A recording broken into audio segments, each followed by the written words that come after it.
everyone, to our third office hour session for the 2022 World's Most Ethical Companies process. Great to be with you all today, as well as great to be with my colleagues, Michael Byrne and Neil Thurston as well. Happy to be joining you all.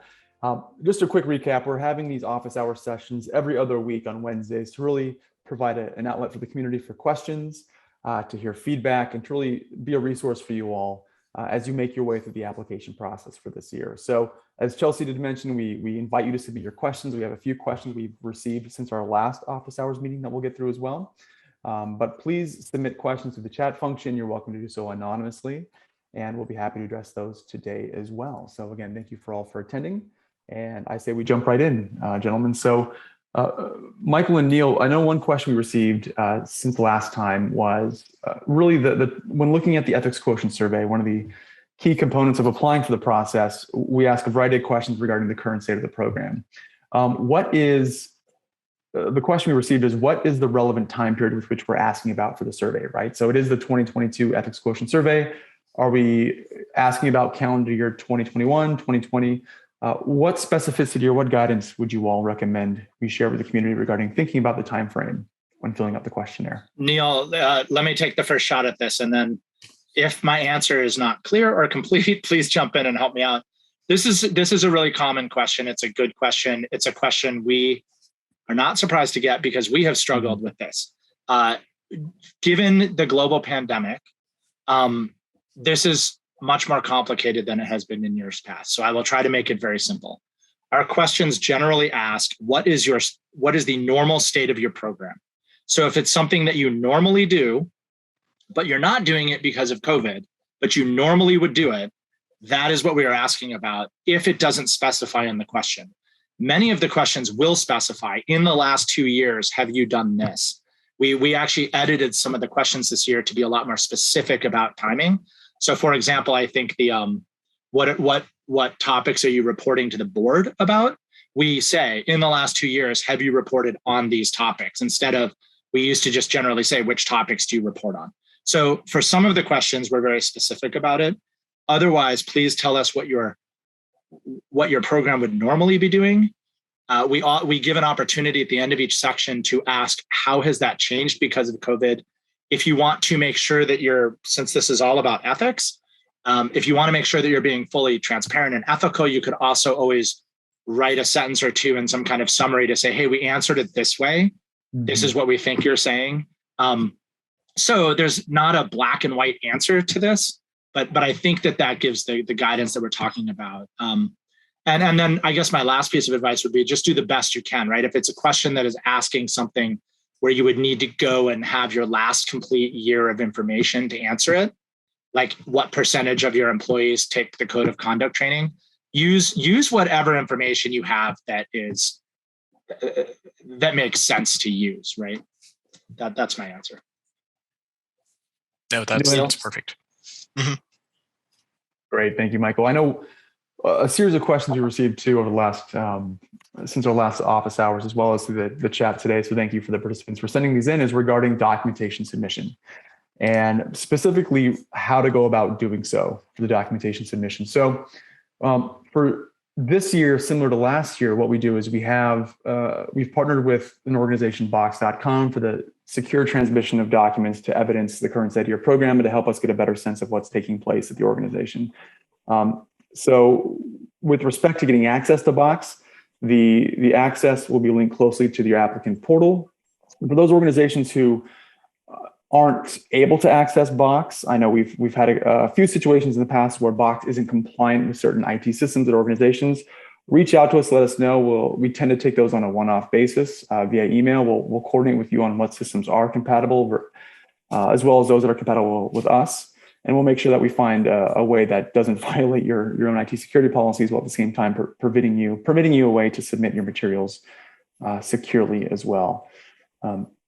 Neil, anything to add to that description or regarding documentation, the process in general?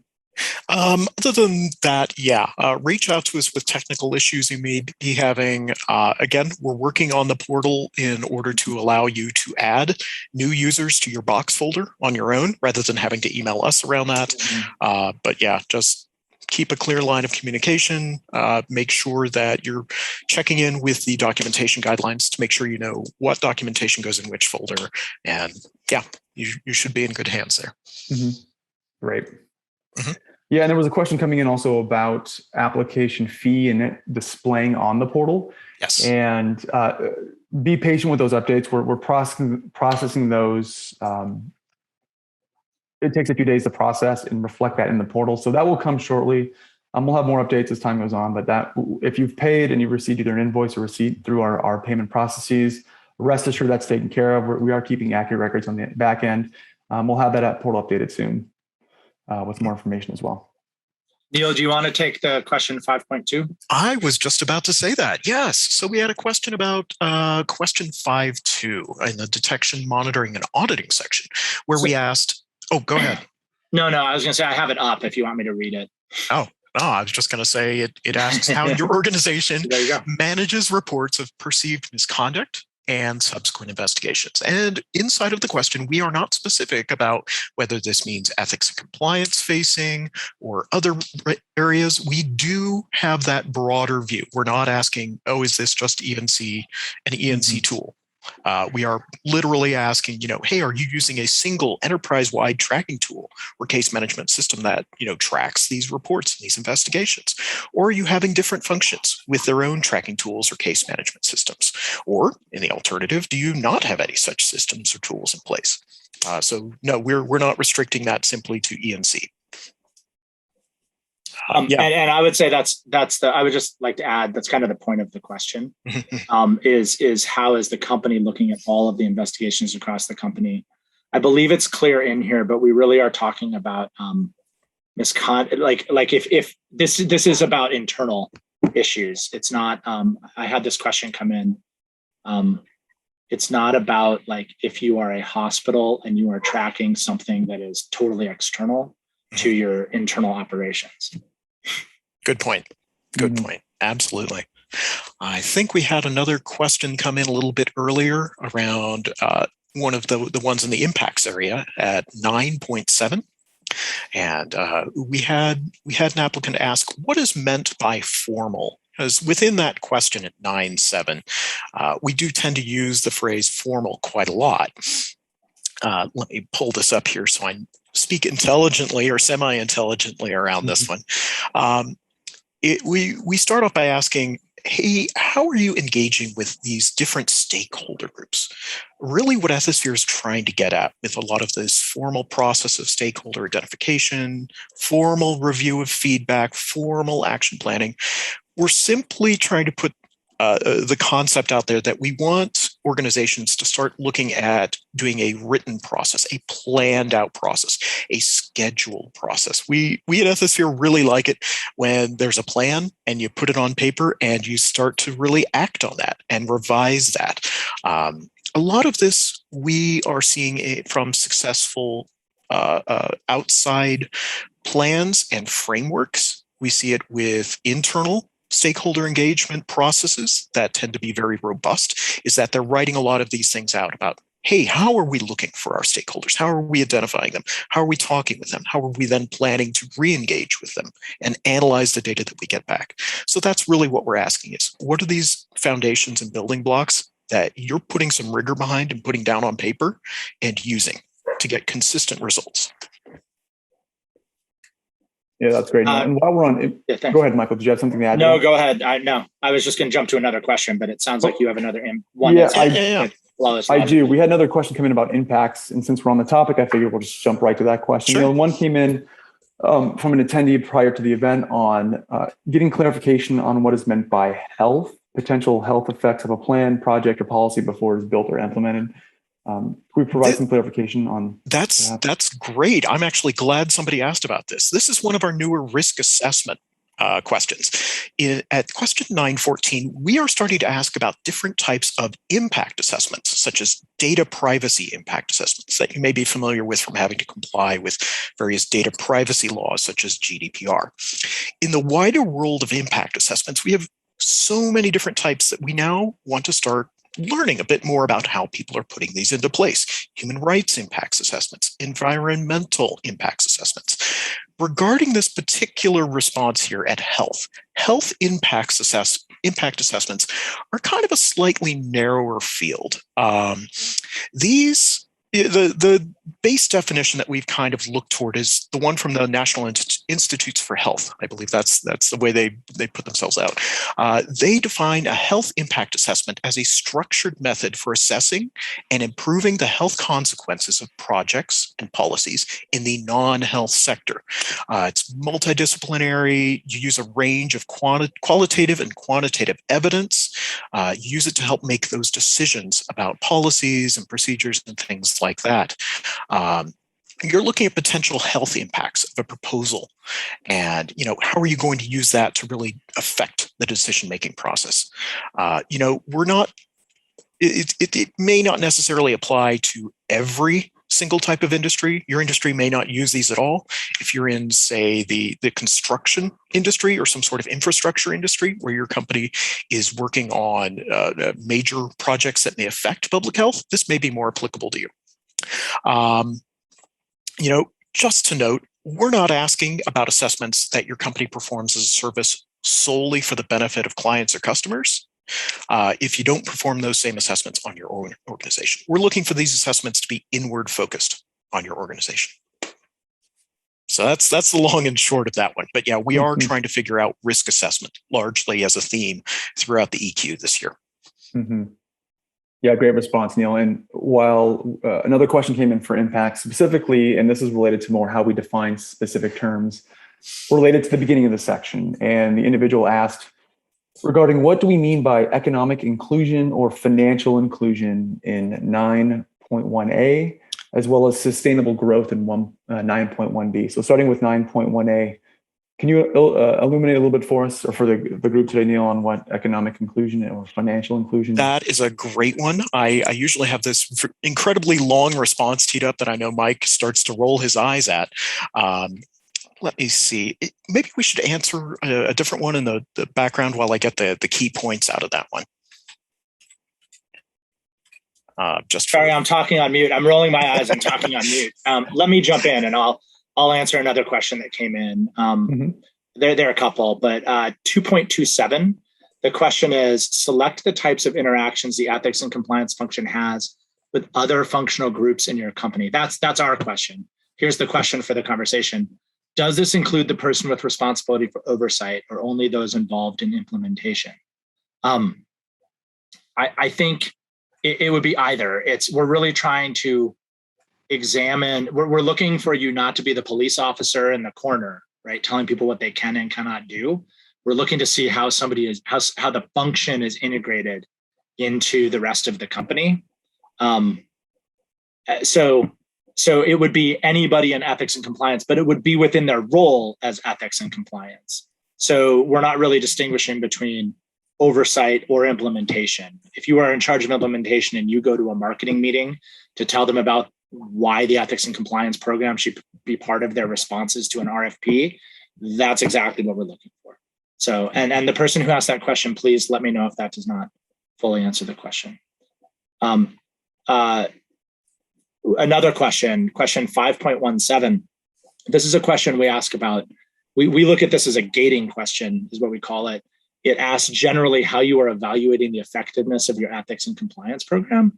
And the first few choices are that you have a periodic process where you're looking at the entirety of the program.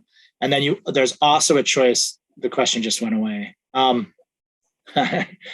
There's also a choice. The question for this conversation is, there's a choice that says we have an ongoing evaluation of different elements of the program.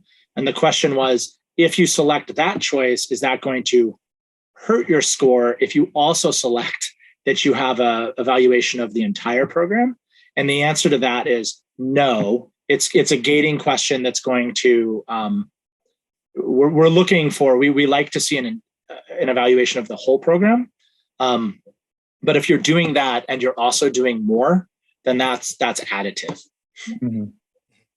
Neil, are you ready? Great response. Yes, I'm ready. And just as a preface, a lot of these concepts in 91A and 91B may not necessarily be something that's applicable to your business or your industry.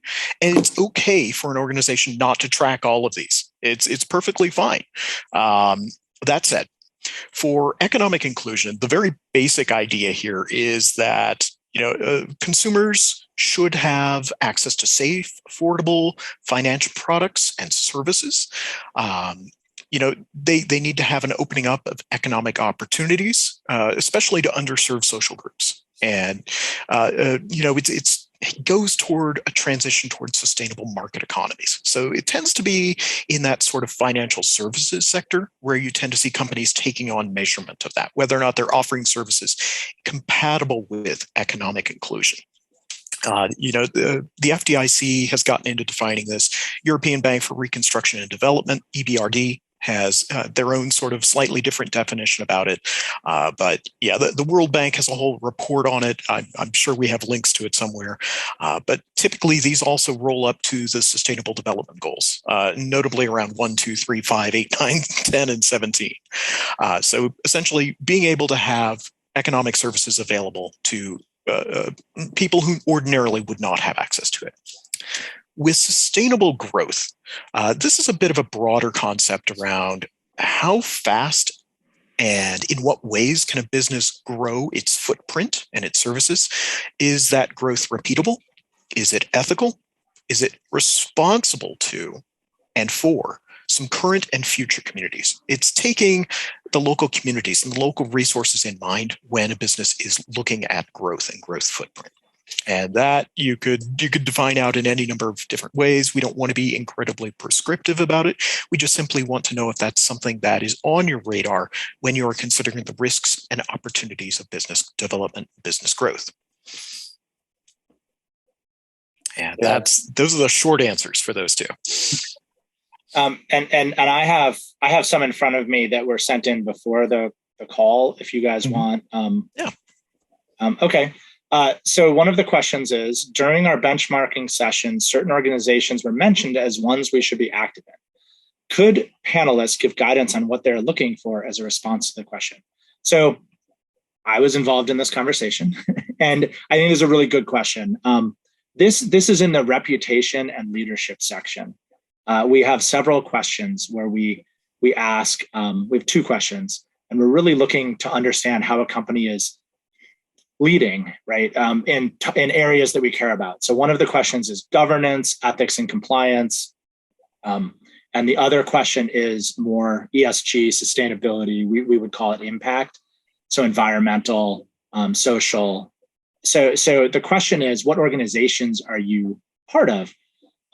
It used to be, and a lot of people on this call have been participating in this process for a long time, probably up to 4 years ago, we used to have a list of, it was a multiple choice question.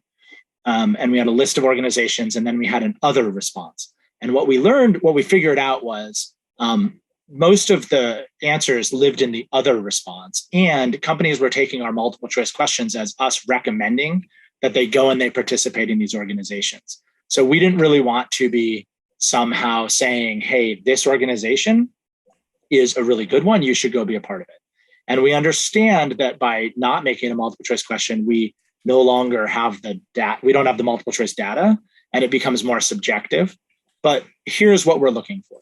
We are looking for your participation in national, international, local organizations. For the ethics and compliance, it would be organizations where people are talking about ethics and compliance matters or governance matters. Example would be the National Association of Corporate Directors. And the SCCE, right? We go and we are active, and we are looking for, how active are you, right? Like, people will list and it's relevant, like we are members of our bar association. Okay, but like, what are you really doing that would go towards governance or ethics and compliance? How are you leading? So we're looking to understand your leadership based on your participation. Like, some companies have founded organizations or partnered to found organizations. Some companies are asked to provide guidance on something, like we're helping this country create its data privacy regulations or something like that. So any way that any organization you are participating with that is on point, to the topics that are in the questions. And I'm happy to expand on that further if somebody would like. But we really, and I remember the benchmarking conversation. If pushed, I can list organizations that used to be involved, but we're really trying to stay away from that because we don't want to be seen as recommending certain organizations over others. And since this is a worldwide audience in many different industries, it doesn't make sense for us to say, here are the 5 that you should go participate in. I have one more. 2.26 is a new question. In the last 3 years, has the committee of the board with oversight of ethics and compliance program been assigned the same code of conduct training given to company employees? This question reads as follows. The question for this conversation: our board is assigned a tailored version of the course that contains modules that are relevant to the directors. So it's the same course, but it's not exactly the same course. It's not the same modules as company employees. Since this is a yes or no question, how should we answer? This question is really getting at, and it's different than how we've asked this in the past, intentionally so. We're trying to get at, in the, let's call it the audit committee's role overseeing ethics and compliance, are they seeing the same training that the employees are getting? So ignoring the risk-based training that they're getting that is in the context of code of conduct training, which is what we've asked about previously, this is a separate concept. This is really in their oversight role. Are they seeing what that employee is seeing? The logic being, and this has come up actually at an interaction that Ethisphere had with a regulator, saying they thought that was a really good idea. If the code of conduct is the foundation of the program and all of your employees have to take this training on the code of conduct, the board should be seeing what all the employees are seeing. So different concept. And again, reach out with any additional questions. Mm-hmm. That was great. That was great. One thing that I've kind of been made aware of slightly differently, there are occasionally some participants who seem to be having some difficulty reaching the application portal. And I know we'll probably talk this point to death. If you are still encountering any issues, either getting your credentials or logging in to the application portal, where we keep all of this interesting information and all of this knowledge and our links to places like Box and the survey, let us know. Again, at the wmeapplications@ethisphere.com email address. Our team continually looks at that inbox. We'll be able to get you resources, get you your credentials, make sure you can log in. We just want to make sure everybody has access and everybody has the information they need in order to participate this year. I have another question. Question 2.2.